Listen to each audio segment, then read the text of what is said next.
There's a beautiful insight into love and how it relates to time found in Parshas Vayetzei.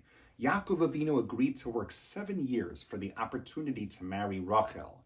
The pasuk says, "Vayiyu be'inav kiyamim achadim bi'avaso osa."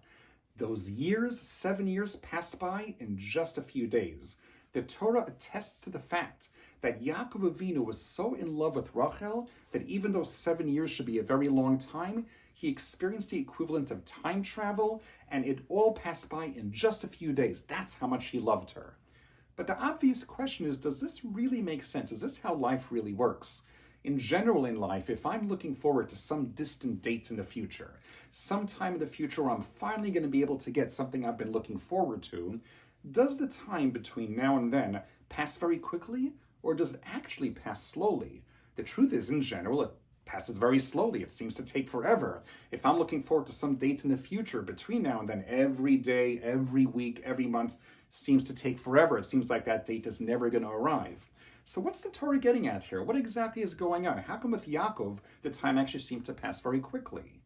Rav Elio Lopian in Lev Eliyahu gives a beautiful insight into the nature of love by explaining that there's actually two different types of love.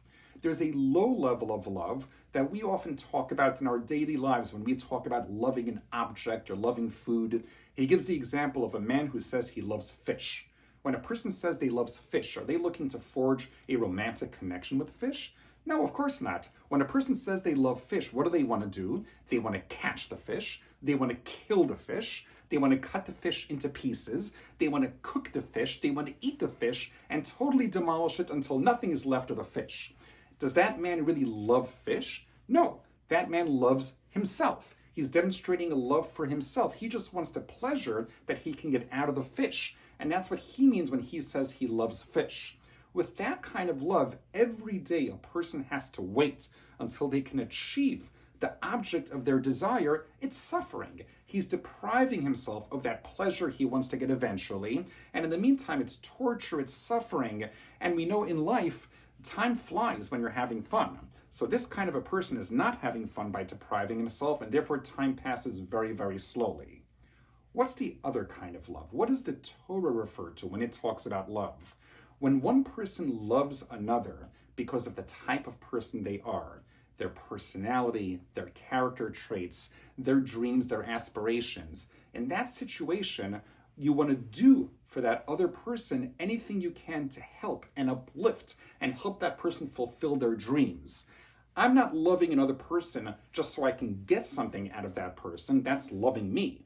But if I'm loving another person because I want to help that other person, that is a true love, and that's the love that the Torah refers to.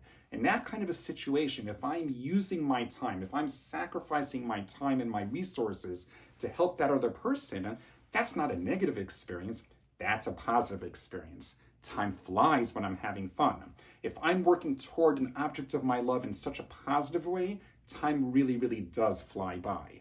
That's why the Torah testifies to us Yaakov's intentions by emphasizing that in his love for Rachel, time really flew. Yaakov's love for Rachel was an authentic love. He didn't want to marry her to get something for himself. He just wanted to benefit her in every way possible, and therefore, time flies. Keeping all this in mind, it's really an enlightening mental exercise to think about all the relationships that we all have in our lives. How many of our relationships are based on our love for the other person and what we could do to help another person?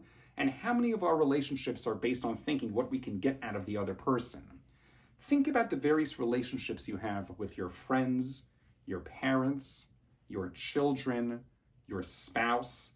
And each one of these relationships, are we working out of true love to help and uplift the other person? Or are we looking to see what we can actually really seize out of the relationship just to help ourselves?